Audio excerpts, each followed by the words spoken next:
Oke, selamat malam semua.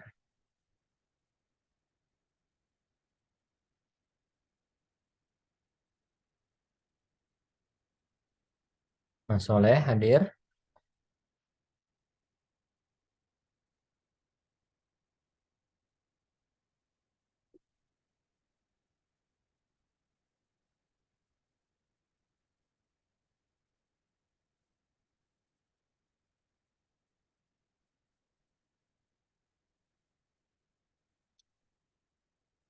Mas Soleh, Mas Fikri.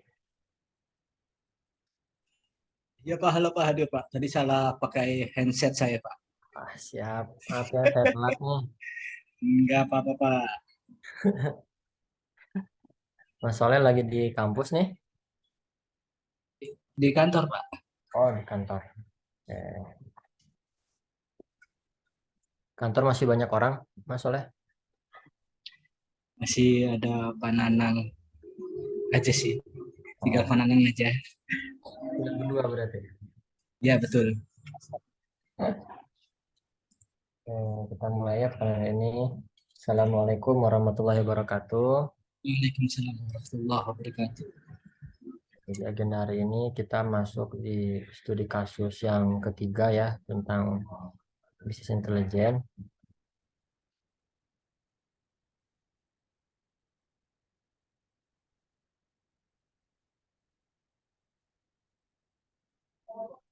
Nah, mau masuk di order management. Ini ada paparan nih dari kelas pagi yang tadi. Nah, sama-sama ya.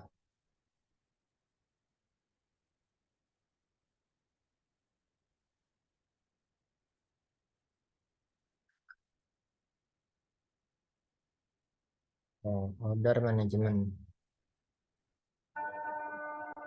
Ini tadi dipresentasiin sama Intan. Dan Mas Soleh udah kenal ya. Ya mungkin saya masih kenal. Enggak tahu dia Pak kenal apa enggak. Kenal.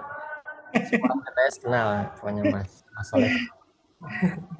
Mudah-mudahan Pak. Oke, kita masuk di pendahuluan dulu ya. Penjelasan.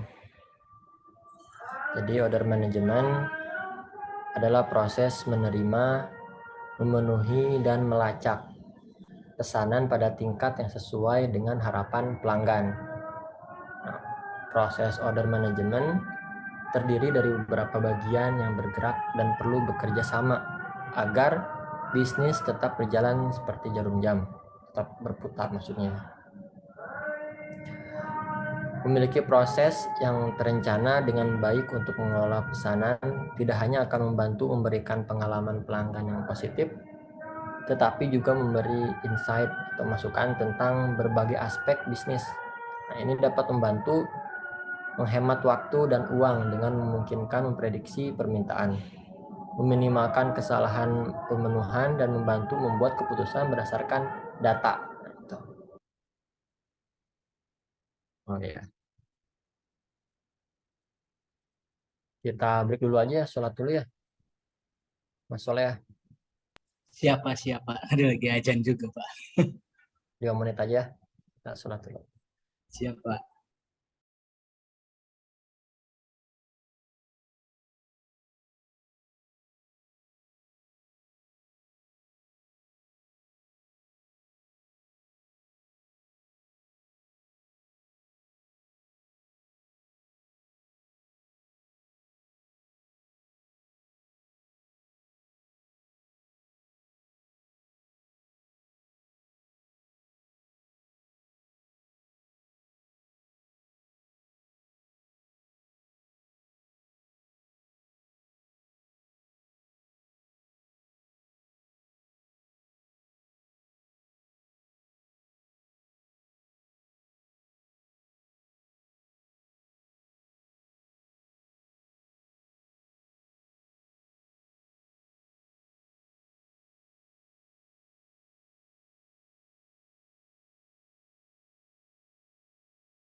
Lanjut ya, Mas Soleh.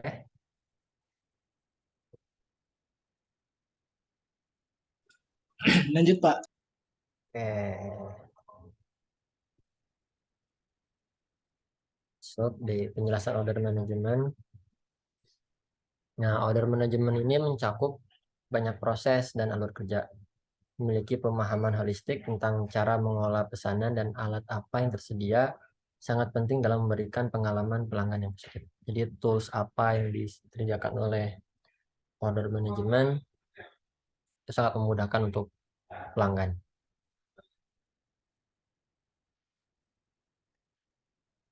Order Management System atau OMS adalah perangkat lunak software, proses, atau transform yang membantu mengolah pesanan dari setiap saluran penjualan. Jadi kan penjualan itu banyak banyak ya, saluran itu channel lah, dari e-commerce ya gitu, atau yang offline atau lewat aplikasi, lewat WhatsApp, lewat platform media sosial, itu kan saluran ya, channel, dan mengordinasikan proses fulfillment fulfillment di setiap titik kontak pelanggan. OMS adalah sistem yang mengakomodir kebutuhan mengelola pesanan yang diterima oleh sebuah usaha dari pelanggan yang melakukan transaksi pembelian jasa atau produk dari usaha tersebut. OMS akan terus menyediakan informasi pembaruan inventory, data pelanggan, dan informasi data order. Nah, pada dasarnya, order management system digunakan untuk melakukan proses pencatatan order ke dalam sebuah database agar mempermudah pelaku usaha untuk melakukan tracking atau reporting tentang transaksi penjualan yang telah dilakukan.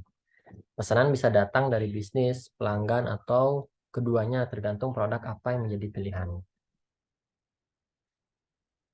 Nah, di sini ada beberapa sumber order yang tadi ya. Pertama ada dari toko online e-commerce.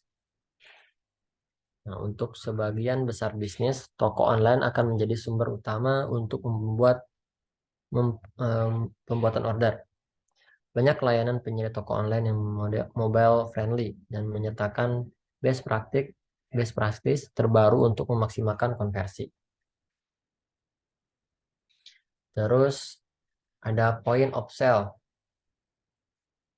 Integrasi dengan POS atau point of sale memungkinkan untuk mudah membuka pop-up shop menggunakan inventory online atau POS inventory tanpa perlu mengelola dua katalog terpisah. Yang ketiga ada marketplace. Marketplace seperti Tokopedia. Banyak kan sekarang ada Tokopedia, Bukalapak, Shopee, Blibli, dan yang lainnya. Dan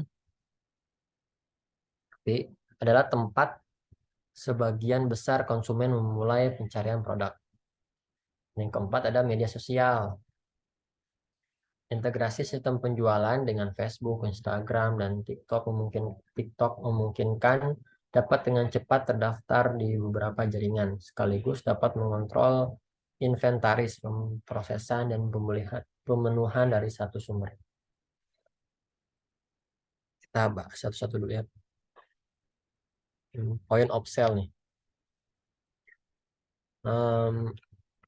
Mas Soleh mungkin pernah nongkrong di Cafe Soft. Nah, biasanya mereka itu di kasirnya ada monitor ya, Iya tablet, betul Pak. tablet lah. Dan biasanya dia itu cuman klik klik klik terus mau bayar pakai apa? Bayar kita mau pakai misalnya GoPay. Oke, GoPay bisa. Nanti dia keluarin QR code-nya. Nah, aplikasi yang digunakan kasir itu disebut point of sale. Kita coba cari ya. Contoh si POS.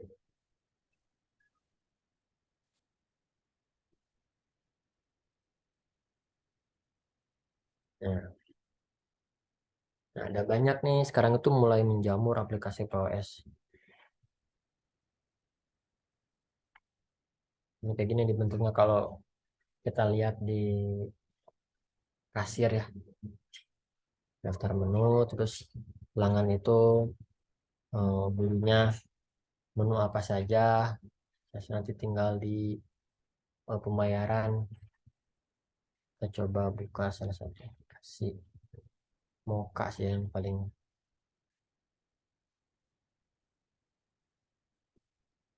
Moka. Ya.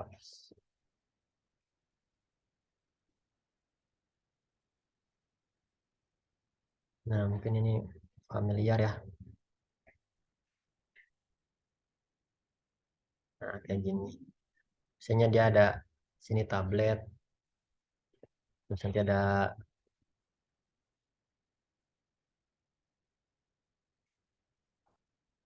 eh ada pegawainya, makannya apa saja, terus minumnya apa saja.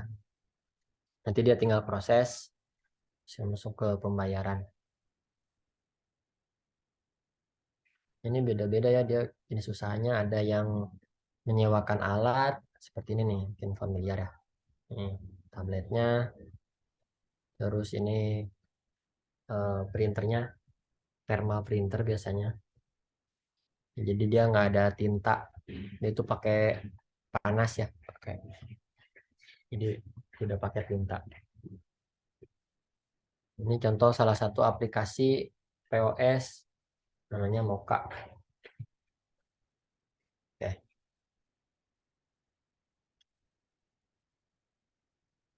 Mas Soleh mungkin pernah nongkrong di cafe shop, suka lihat pakai apa tuh aplikasinya?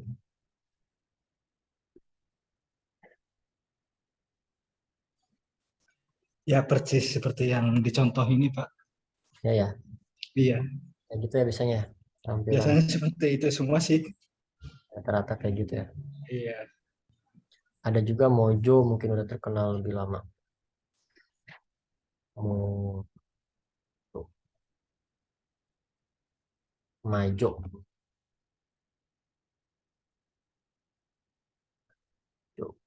Nah, Majo juga ini sangat familiar ya.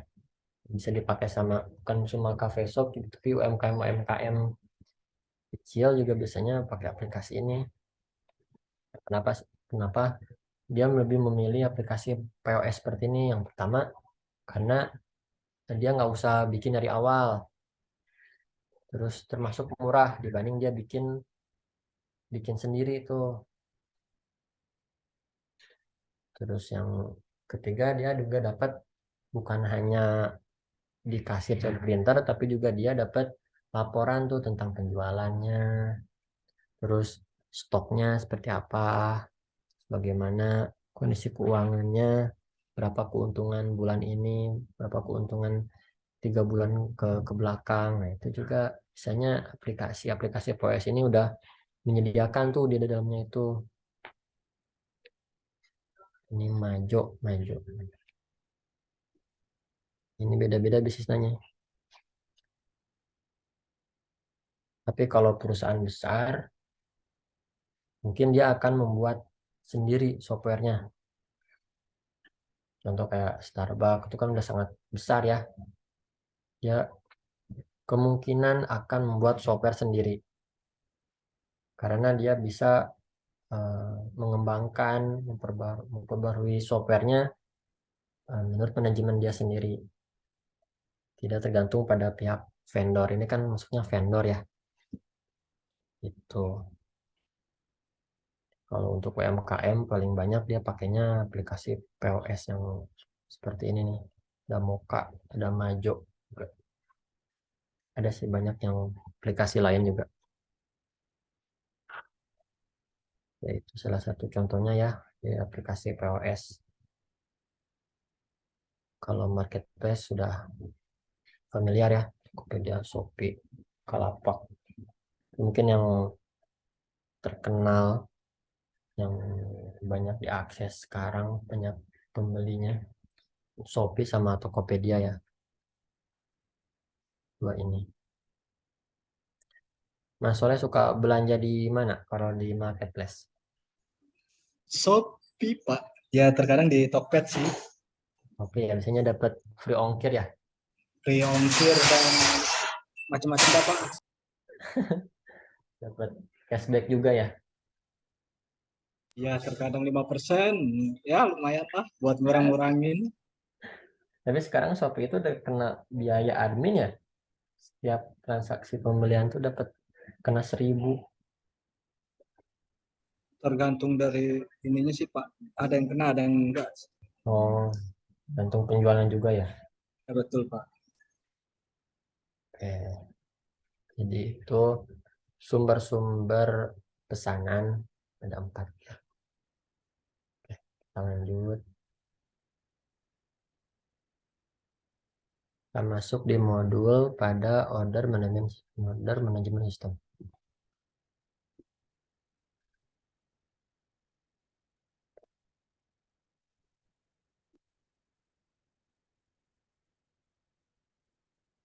Yang pertama ada informasi produk, di mana transaksi penjualan akan terjadi apabila terdapat transaksi penjualan di mana pelanggan akan memilih produk ataupun jasa yang mereka inginkan untuk dibeli. Yang pertama, informasi produk. Yang kedua, informasi pelanggan. Pencatatan informasi pelanggan juga tidak kalah penting. Informasi pelanggan akan sangat berguna ke depannya bagi para pelaku usaha. Informasi pelanggan biasanya ini bentuknya member. Kita tahu identitas pelanggan kita siapa. Terus namanya siapa, terus alamatnya, nomor telepon, seperti itu. Biasanya dia bentuknya member. Kedua ada pencatatan order. Tahapan merekam data ke dalam database. Data-data yang direkam umumnya adalah data pelanggan beserta dengan produk apa saja yang dipilih oleh pelanggan tersebut. Jadi tiap transaksi yang dilakukan oleh member dicatat di sini. Catatan transaksi. Dan yang keempat adalah pemrosesan order. Pemrosesan order pada OMS dilakukan untuk menindaklanjuti pesanan yang sebelumnya datang dari para pelanggan ataupun user. Dan yang tahap terakhir adalah invoice. Invoice merupakan dokumen yang digunakan untuk melakukan penagihan pembayaran terhadap pelanggan. Pemilik usaha dapat membuat dan cetak invoice untuk pelanggan. Ini adalah modul dari order management system. Biasanya ada 5 tahap seperti ini ya. Informasi produk, informasi pelanggan, pencatatan order, pemrosesan order, dan invoice. Oke, kita masuk di order fulfillment. Yang pertama ada dropshipping. Yang udah familiar ya. Dropshipping di marketplace juga, di e-commerce juga mungkin sering dropshipping. Adalah metode order fulfillment di mana Anda tidak perlu menyimpan stok atau melakukan fulfillment secara in-house. Dengan dropshipping, ketika toko Anda menjual produk, Anda mengirim pesanan itu ke pemasok pihak ketiga yang kemudian memenuhi dan mengirimkan pesanan tersebut ke pelanggan. Jadi sistemnya dia hanya sebagai penjual. Kalau produknya dia tidak ada stoknya, tidak ada di apa ya, di house, di rumahnya, di gudang dia. Tapi dia itu punya penjualnya di tempat lain. Jadi kalau ada pembeli, dia hanya menginformasikan nih, tolong kirim barang ini ke alamat ini. Tuh. Dropshipping mungkin ya kita udah familiar. Selanjutnya nomor 2 ada self fulfillment. Adalah tempat mengelola proses fulfillment, mulai dari penyimpan inventaris hingga melakukan packing dan pengirimannya. Ini dapat dilakukan di luar rumah Anda, toko atau gudang. Yang ketiga ada fulfillment service, yaitu third party logistik atau 3PL, menangani semua aspek proses pemenuhan pesanan atas nama kita ya. Mereka akan mengurangi beban kita, membiarkan kita memfokuskan waktu dan energi pada sista bisnis kita. Mereka akan menangani penerimaan, penyimpanan, pengambilan, pengempakan, pengiriman, inventaris kita. Jadi itu ada 3 jenis order.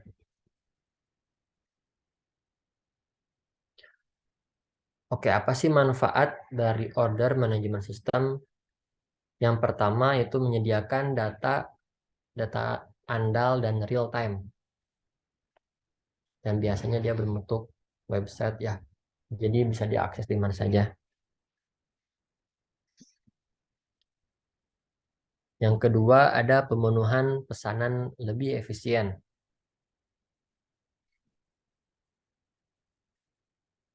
Nah, kenapa bisa efisien? Karena kita tahu tuh barang ini sudah sampai mana, terus apa saja yang dipesannya, juga itu bisa kita ketahui di order management system. Yang ketiga, menjaga keseimbangan stok barang. Nah, karena sistem ini bentuknya real time biasanya, nah pengambil keputusan itu bisa tahu tuh barang yang ada di gudang berapa stoknya. Nah, nanti kalau stoknya kurang dari yang kita tentukan, biasanya aplikasi memberikan notifikasi nih, ini barang ini akan habis nih, tolong diisi. Atau kalau barang stoknya sudah memenuhi, aplikasi juga bisa menginformasikan bahwa ini udah cukup untuk 1 bulan ke depan, untuk menjaga keseimbangan stok agar tidak kurang dan tidak lebih, jadi biar konsisten stok barangnya selalu ada di gudang kita. Yang keempat, meningkatkan produktivitas. Dan kelima, menghemat waktu. Jadi itu ada 5 manfaat penggunaan order management system. Nah, itu teori tentang order management system. Kita masuk di penerapannya. Ini jadi Intan tadi dia udah tadi pagi tuh mempresentasikan ini datanya nih. Jadi ada 23 data terdiri dari ID order, barang, harga, satuan, jumlah, dan status.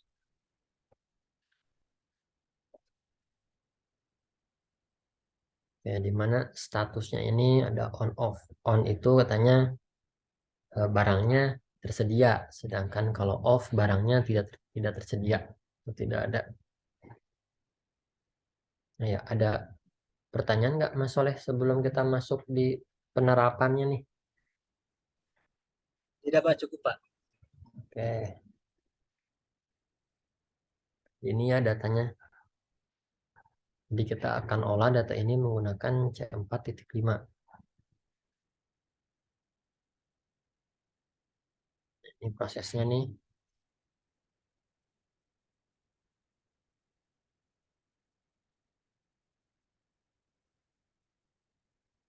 Ini tahapannya persis seperti yang sering kita praktikkan nih.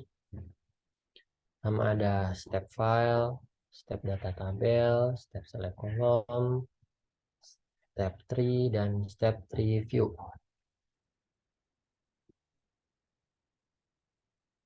Oke, jadi setelah datanya kita masukkan ke step file, kita atur select kolomnya. Oh, ini berarti pertama kita cari dulu filenya, terus kita kategorikan di sini harga numerik, ini role-nya fitur, satuan kategori, role-nya fitur, jumlah juga numerik, fitur, status ini harusnya target ya. Oke, Oke, tampilan ini menunjukkan data tampil di mana di dalamnya ada ID order, barang, harga, satuan, jumlah, total, dan status. Berarti ini udah terhubung nih. Nah, tahapan selanjutnya yang status masuk ke dalam target. Untuk fitur ada harga, satuan, dan jumlah. Dan untuk meta ada ID order dan nama barang. Nah, setelah tahapan itu kita running, lalu kita masuk di kesimpulan apa yang dapat kita tarik dari hasil reviewnya. Nah, kalau kita perhatikan di sini, kalau jumlahnya kurang dari sama dengan 12, maka dia barangnya tidak tersedia. Ini bisa menginformasikan nih, ini barang ini harus segera di restock nih. Kalau jumlahnya lebih dari 12 dan harga lebih dari 10.000, maka dia ada barangnya tersedia. Kalau jumlah barang lebih dari 12, kemudian stoknya kurang dari sama dengan 16, dia barangnya tidak tersedia. Nah, untuk jumlahnya lebih dari 12 dan jumlahnya kurang dari 20, lebih dari 29, maka dia tidak ada barangnya. Kalau kurang dari 29, dia tersedia. Tuh, itu bagaimana kita mempraktekkan dari data Excel ini, kita bisa mengambil kesimpulan. Meskipun nanti secara lapangan data itu jarang yang seperti ini, jarang yang langsung bersih seperti ini. Misalnya ada data nol, terus ada yang data tidak seimbang, ada yang terlalu tinggi, ada yang terlalu rendah. Biasanya ada tahapan cleansing data. Jadi data sampelnya kita bersihkan dulu tuh. Jadi itu untuk praktik dari paparan teman kita tadi pagi. Ada yang bertanyakan, Mas Soleh?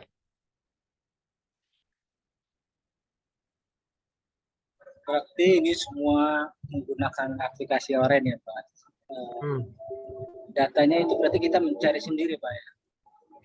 iya, datanya kita cari sendiri. Baiknya Siap. sih, bagusnya sih langsung di lapangan. Terjun ke lapangan langsung Pak. Iya, Waktunya itu dia Pak. iya. Mungkin nanti kalau Mas Soleh mau ngambil skripsi ya, baru. Ya mungkin nanti saya minta rekomend dari Bapak aja dah. Salah di situ juga banyak data. Kayaknya juga Banyak banyak Pak. data. Siap Tinggal, siap. tinggal bagaimana Mas Soleh mengolahnya, terus tujuannya sampai mana. Oke siap. Iya iya. Oke, kita isi absen dulu. Tunggu.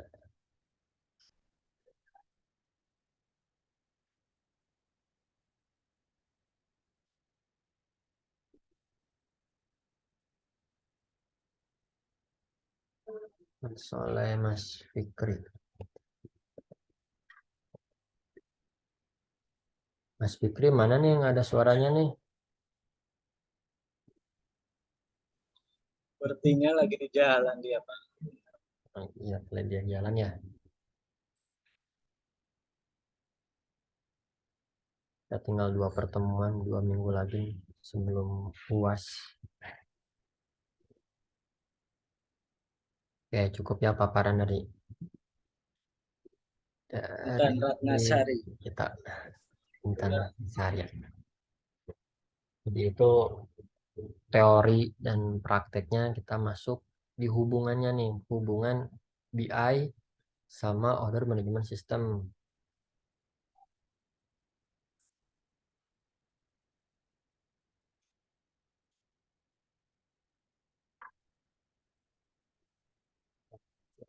Jadi ini studi kasus kita yang ketiga ya. Pertama kita udah pernah bahas retail, sales, inventory, dan sekarang kita bahas order management.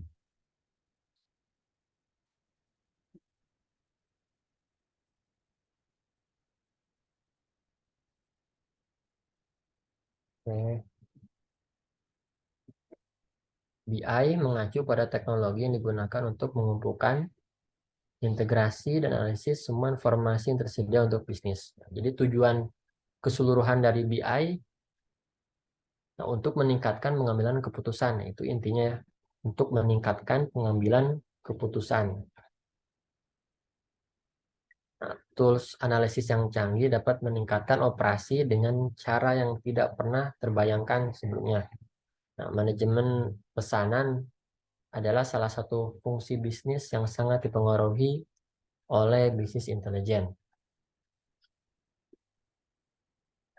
Dari sini muncul nih pertanyaan, bagaimana sih BI dapat meningkatkan order manajemen? Sini ada beberapa poin. Yang pertama, membantu menganalisis data dan memberikan informasi tentang profitabilitas produk. BI membantu bisnis menganalisis data dalam jumlah yang besar. Nah, dari preferensi dan kebiasaan pembeli hingga memahami kekurangan stok, ini membantu kita memahami penting tentang operasi kita. Memahami aspek penting tentang operasi kita. Yang kedua, poin kedua, BI memberikan gambaran profitabilitas produk yang lebih jelas, memberikan perincian tentang biaya keuangan. Nah, ini membantu kita memahami produk mana yang harus dimasukkan dalam bermacam-macam dan mana yang harus dibuang. Jadi produk mana yang akan kita lanjutkan mengeksplorasinya atau mencari varian lainnya, dan produk mana yang harus kita kurangi gitu. Atau produk mana yang harus kita cari lagi kelebihannya. Wawasan atau pengetahuan yang lebih besar tentang produk membantu bisnis meningkatkan manajemen pesanan tentunya ya. Jadi itu poin pertama, membantu menganalisis data dan memberikan informasi tentang profitabilitas produk.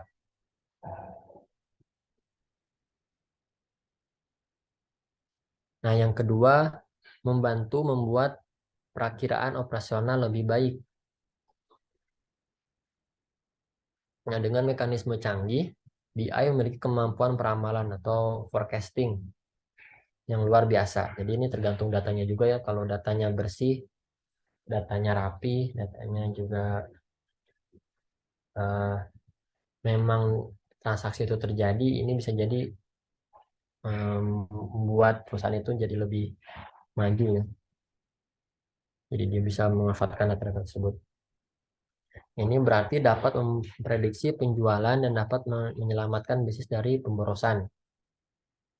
Selain itu, BI dapat memberikan peringatan tepat waktu kepada pemilik bisnis. Ini membantu mereka mengelola inventaris dengan lebih baik dan karenanya meningkatkan fungsionalitas manajemen pesanan. Itu poin kedua, BI bisa membantu membuat perakiraan operasional lebih baik.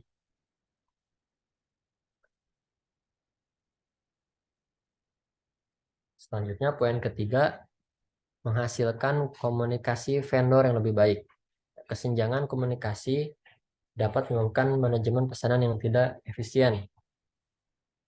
Dengan alat aplikasi berbasis web modern seperti yang tadi ya, ini ada Moka, ada Mojo, dapat membantu pemilik bisnis mengelola lebih dari satu pihak sekaligus, yaitu lebih dari satu tempat ya, bisa mengelola dari satu tempat. Nah, terlebih lagi, BI dapat memberikan pengetahuan yang bermanfaat tentang kinerja pesaing. Ini dapat membantu bisnis memahami praktik yang baik yang digunakan, yang mungkin ingin mereka terapkan dalam operasi mereka.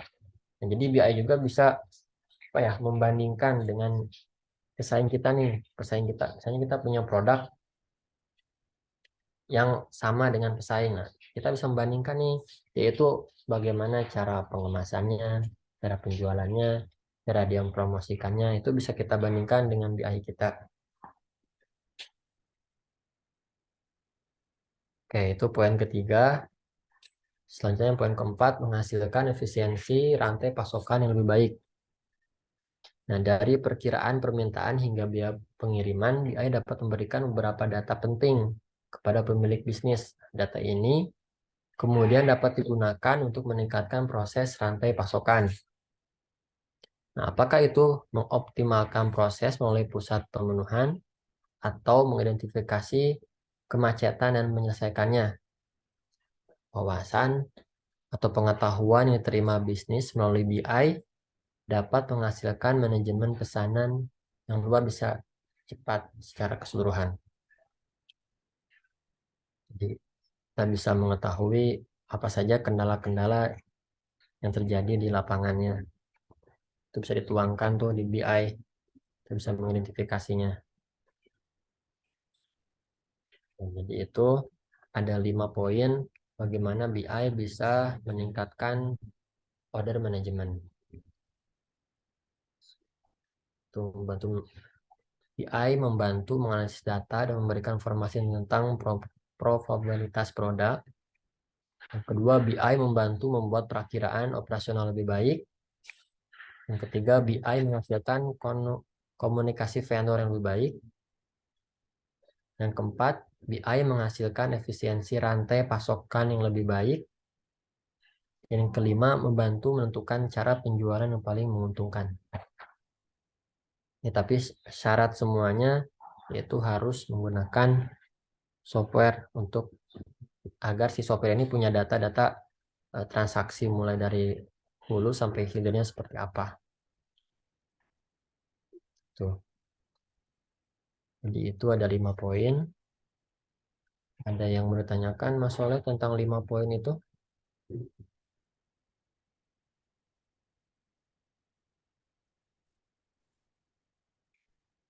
Belum ada, Pak. Belum ada ya, tapi paham Iya, ya. mudah-mudahan, Pak. Mudahan ya.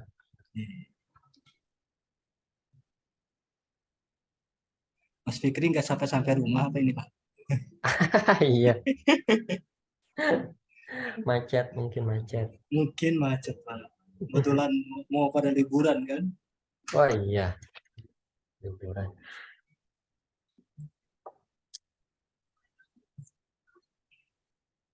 Oke, kita masuk di contoh penerapan BI Order Management. Nah, seperti yang saya sampaikan di pertemuan sebelumnya, yang kita pelajari ini tentang algoritma C4.5 itu bisa diimplementasikan di skripsi, ini skripsi Mas Soleh mungkin nantinya. Ini contohnya skripsi yang ditulis oleh Jupren, Universitas Putra Batam. Ini tahun 2021, 2 tahun kemarin. Dia judulnya penerapan algoritma C4.5 untuk memprediksi pencapaian profit pada PT Indoland Batam. Yang Mas Soleh mau baca-baca nih.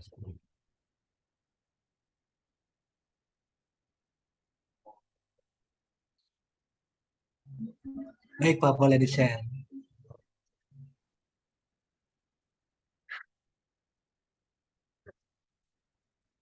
Nah, ini enggak, ini bahannya bab 1 sampai bab 3. Yang enggak ada kalau bab 4-nya tuh.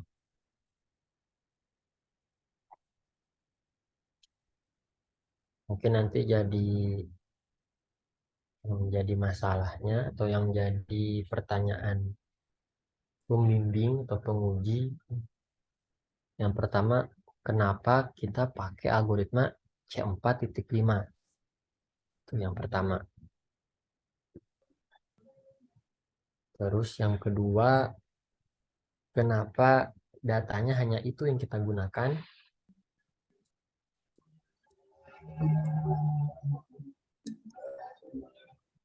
Yang ketiga, biasanya bagaimana kita cara mendapatkan datanya dan membersihkannya seperti apa? Biasanya itu saja sih. Kalau Mas Soleh nanti punya jawaban 3 poin itu, saya rasa skripsinya lancar sih.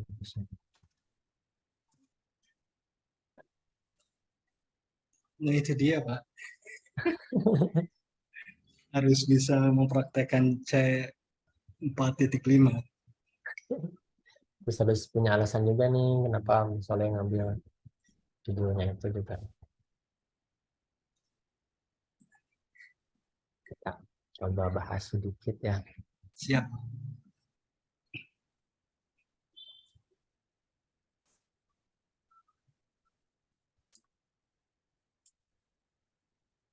Di abstraknya, perkembangan teknologi dan informasi telah mengubah segala bidang, termasuk perkembangan dunia usaha. Sulit dipungkiri bahwa teknologi yang berkembang pesat saat ini menarik perhatian banyak kalangan, termasuk para pelaku bisnis toko online. Bisnis toko online harus menghitung informasi penting untuk menjalankan rencana bisnis yang diperoleh setiap tahun. Nah, PT Indoland Batam adalah perusahaan yang beroperasi dalam bidang usaha penjualan online atau toko online, menawarkan produk-produk seperti pakaian pria dan wanita, dompet pria, wanita, tas pria, tas wanita, sepatu, dan perlengkapan rumah tangga. Perusahaan ini mulai beroperasi pada tahun 2017 dan beralamat di kawasan industri Citra Buana Industri Park. Dalam satu bulan, PT Indoland Batam dapat menjual sekitar 15.000 paket sampai dengan 20.000 paket ya, ya, dalam sebulan ya. Namun karena terjadi perubahan peraturan bea cukai yang berpengaruh terhadap pengiriman atau ekspedisi, di mana setiap pengiriman paket dari Batam dikenakan pajak yang cukup besar, menyebabkan penurunan penjualan paket yang sangat drastis. Jadi dia mau ngecek profitnya nih.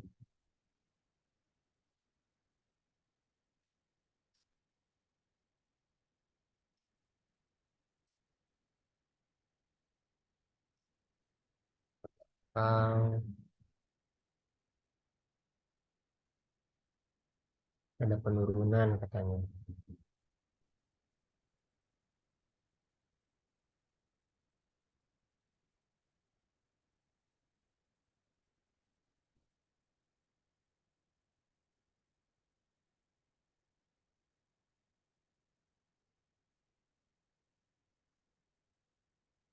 Dia pakai aplikasi WK. Sama aja sih yang kita pakai Orange juga sama WK gitu.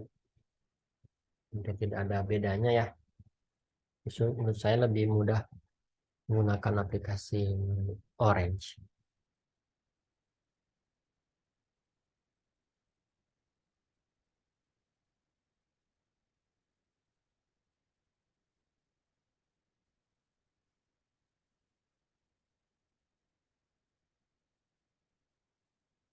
Nah, ini paling nanti kalau Mas Soleh terjun di lapangan, ya, yang tahapan pertama itu namanya data selection nih.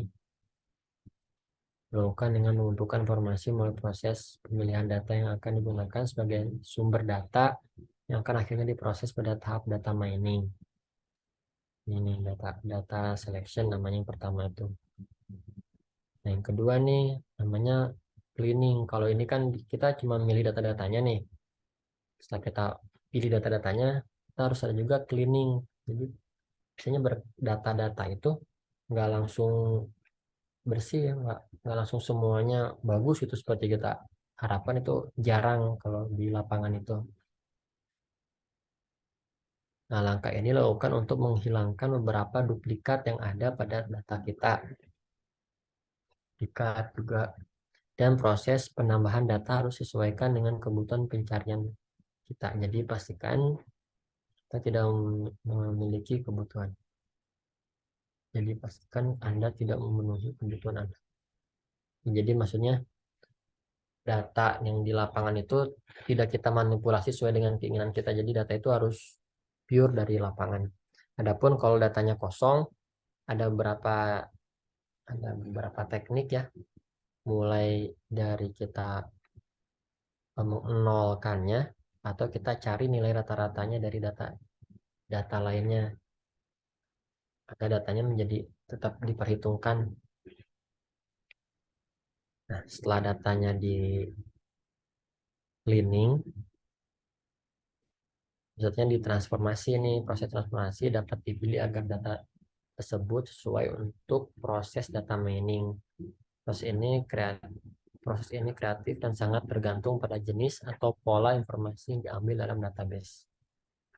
Maksudnya transformasi ini kita menggabungkan dari dua field menjadi satu field, atau kita pecah tuh dari satu field menjadi tiga field, itu mentransformasikan tuh.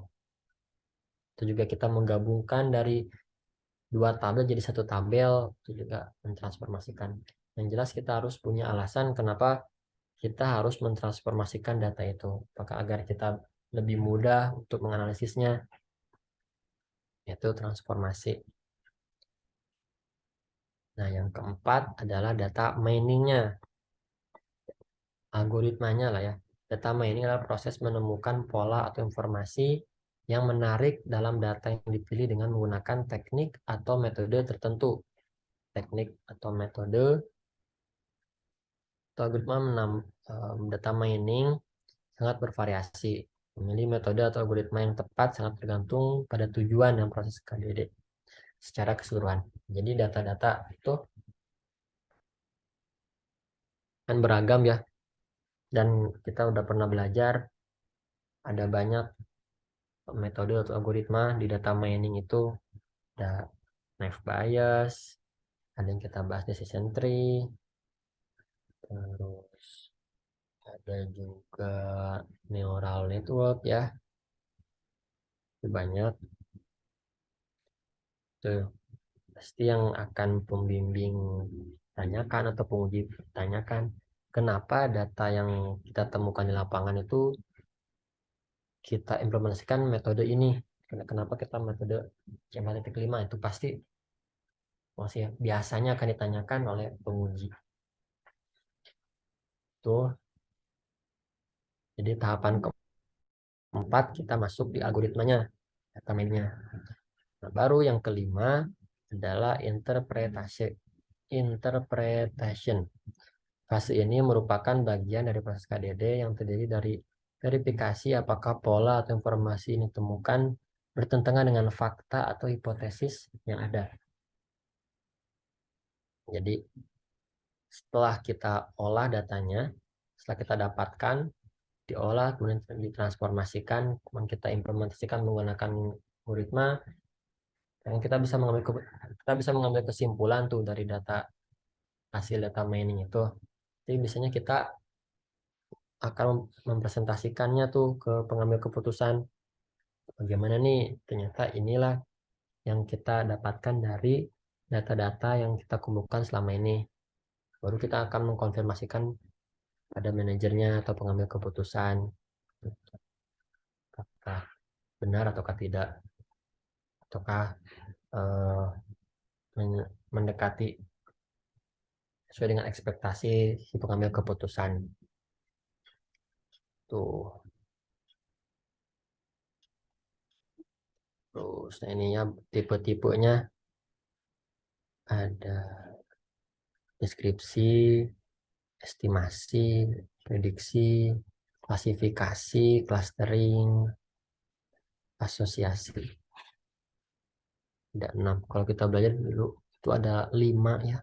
Jadi ditambah sih poinnya satu nih, deskripsi.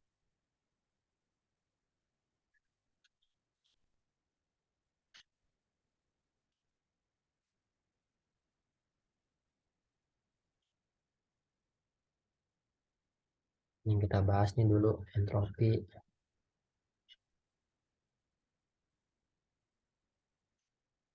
Kasih WK. Nah ini alurnya nih. Yang pertama kita wawancara tentunya. Wawancara dan studi literatur. Lalu nanti akan ketemu masalah bagaimana prediksi pencapaian profit pada PT Indoland Batam. Wawancara, studi literatur, baru nanti analisis masalah yang sedang terjadi di lapangan seperti apa. Baru nanti masuk di algoritma C4.5. Nah, hasil ini semua adalah data transaksi untuk prediksi pencapaian profit. Ujung dari penelitian kita adalah untuk pengambilan keputusan. Tuh, itu sih tahapannya.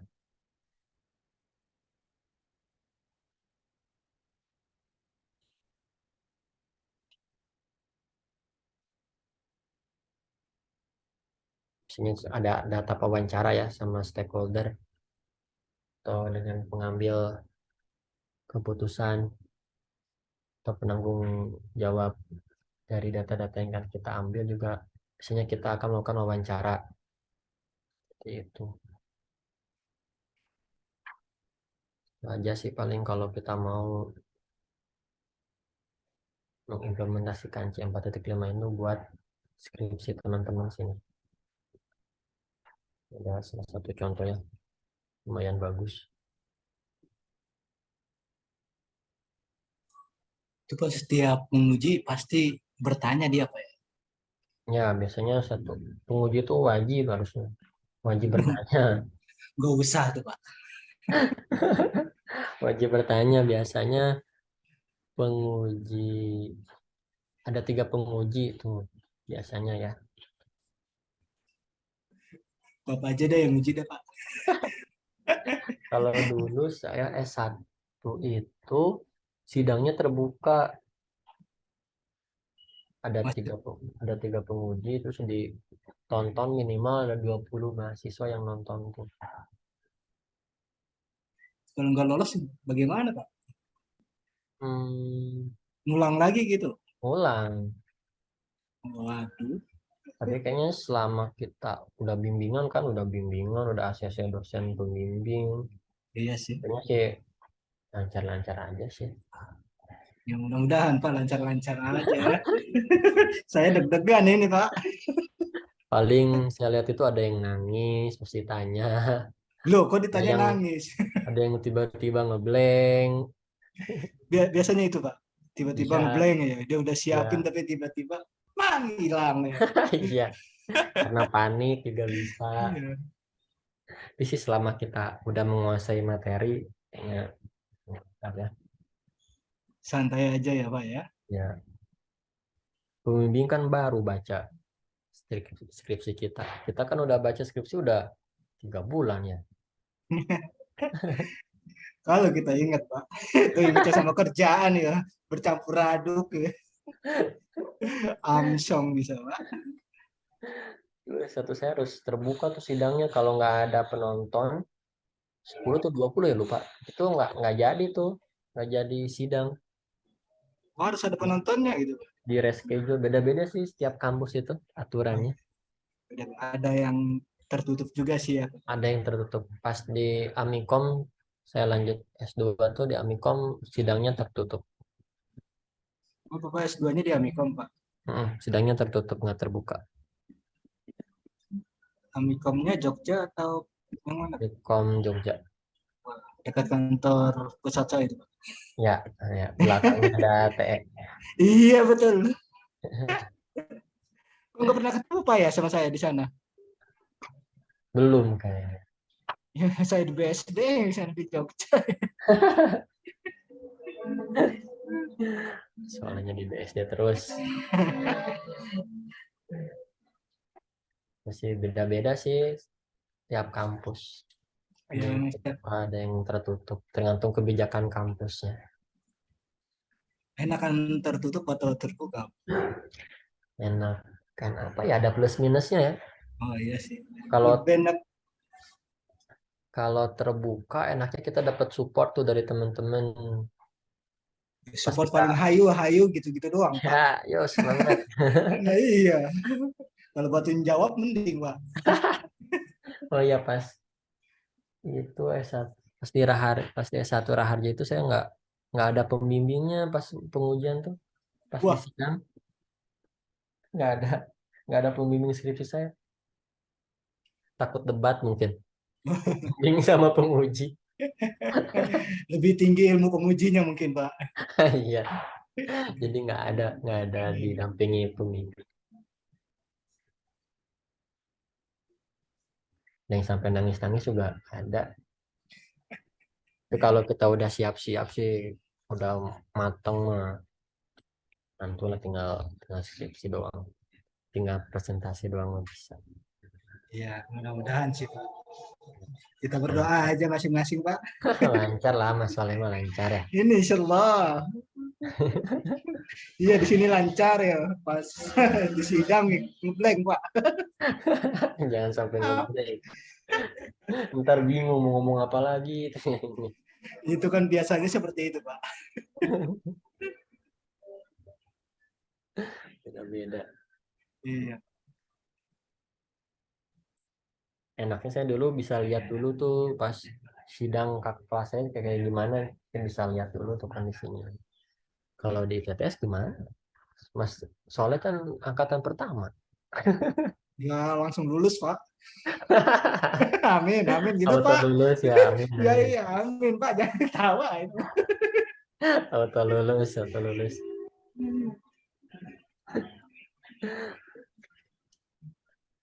Jadi Nah, selama kita nulis skripsi sesuai dengan apa ya, struktur atau sesuai format yang kampus minta, terus juga kita memenuhi kriterianya, kayaknya lancar-lancar aja sih, lulus aja. ya yang insya Allah sih, Pak. Tapi yang memang yang jelas nanti juga diberi arahan Iya, sih sama tentu ada pembimbing-pembimbing.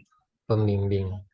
Dan Iya, pas enggak sembarangan kita menulis skripsi, Pak. Ini kita iya, teknologi nulis skripsi tentang ya yang lain-lain kan nggak masuk, Pak. iya, Iya kan, Pak? bingung-bingung juga nanti kampusnya di mana Nah, itu. iya. Bisanya ada pembimbing satu. Kalau KKP itu satu pembimbing pas S1 saya tuh. Pas skripsi baru ada dua tuh pembimbingnya, pembimbing pertama sama pembimbing kedua. Ada dua pembimbing. Kalau untuk KKP itu tadi, Pak, itu apa ya, Pak? KKP itu kayak kita magang, kan itu masalahnya udah di TE. Iya, Jadi kan masuknya KKP harusnya nanti itu. KP. KKP sambil kerja beneran. Ya, saya mah udah di kafe, Pak. Sambil ngopi. Iya, itu KKP itu. Apa sih Dulu apa Bapak ya? karyawan atau reguler, Pak? Lulus saya kelas malam cuman tiap hari. Sama seperti ini, Pak, Nah di iya sama kayak TS gini. ya. Ya, Hmm. Ada program magang juga. iya KP. Ya, Kementerian Kelautan Perikanan. Oh, saya menjadi menteri sepertinya, Pak.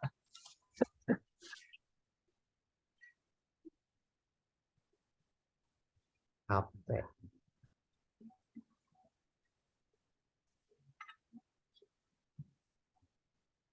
Kuliah kerja praktek nih KKP itu. Oh Bisa iya, kuliah, kerja, terus praktek di lapangan. Terus, masalahnya mau ada di lapangan lah, nggak usah. ya, sudah benar mandir Ribet-ribet. di lapangan, Pak. Udah ada di lapangan tiap hari. Iya, dari kantor kampus, dari kampus kantor kan lewatin lapangan, Pak. Lapangan sepak bola maksudnya, Pak. KKP itu nanti ada outputnya tuh, kalau saya dulu laporan KKP biasanya. Hmm, Biasanya bentuknya kalau aplikasi itu baru hanya prototype. Pas skripsi baru kita matengin lagi masuk ke implementasinya. Beda-beda sih tiap kampus nanti kebijakannya. iya, Pak. Tunggu aja nanti gimana itu tes kebijakannya. Ya, seperti itulah, Pak. Mungkin sama sih biasanya. Yang pasti Beda-beda. nggak jauh beda dari kampus-kampus lain. Iya, beda-beda dikit. Beda-beda dikit. Itu contoh implementasi skripsinya. Ada pertanyaan? Jelas saya? Cukup, Pak. Nanti saya baca-baca lagi tentang rekomendasi dari Bapak tadi tentang skripsi, Pak. Siap. Lumayan. Sekarang kan semester 5 ya. Iya, betul, Pak. 5, 6, 7. Saya 7 udah ngambil KKP tuh. Harusnya 7 ya. Ya, 7, 8 skripsi. Tinggal setahun setengah lagi nih, Mas Iya, Soleh. siapa nggak terasa saya mah jalan aja terus sudah mau lulus. Iya, kerasa. Udah tinggal setahun setengah aja. Pusing dijalanin, pala pecah dijalanin. Jalan penting tugas masuk lah. Nah, itu dia, Pak. Siap, siap, siap. Gitu. Ada pertanyaan lain, Mas Soleh? Itu cukup. Cukup Pak, cukup. Terima kasih Mas Soleh, Sama. si Mas Fikri, admin. Jadi kita bahas hari ini tentang studi kasus order management implementasi pada BI ya, Business Intelligence. Semoga apa yang kita bahas hari ini bisa membantu untuk kita semua, bisa jadi bahan buat Mas Soleh juga ngambil skripsinya. Kalau ada pertanyaan silakan WA saya. Japri saya di luar jam kampus juga silakan. Saya tutup ya. Siap. Saya tutup pertemuan hari ini. Assalamualaikum warahmatullahi wabarakatuh. Waalaikumsalam warahmatullahi wabarakatuh. Terima kasih banyak Pak atas ilmunya. Terima kasih Mas Soleh. Sama-sama.